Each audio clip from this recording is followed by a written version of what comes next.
ایک پرسکون دوپہر تھی جب جنگل کے کنارے ایک خاندان کیمپ لگا کر آرام کر رہا تھا۔ ان کے ساتھ ایک 2 مہینے کا ننھا سا بچہ بھی تھا جو نیند میں مگن تھا۔ اچانک جنگل میں ایک بڑا سا بھوکا ریچھ آیا جو بچے کی طرف بڑھ رہا تھا۔ خاندان کے لوگ خوفزدہ ہو گئے اور چیخنے لگے، مگر ریچھ ان کے قریب آ رہا تھا۔ اتنی دیر میں ایک چھوٹا سا پیلا چوزا جسے سب نے کبھی بہادر نہیں سمجھا تھا، اس نے بچے کی رونے کی آواز سنی۔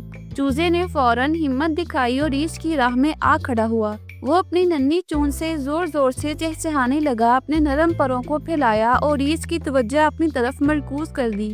ریچھ چونک گیا اور اس کی نظریں چوزے پر مرکوز ہو گئیں۔ چوزا اتنا بہادر تھا کہ وہ ایک جگہ سے دوسری جگہ چھلانگ لگانے لگا، ریچھ کو الجھایا۔ اس موقع پر بچے کے والدین نے جلدی سے بچے کو اٹھایا اور دور بھاگ گئے۔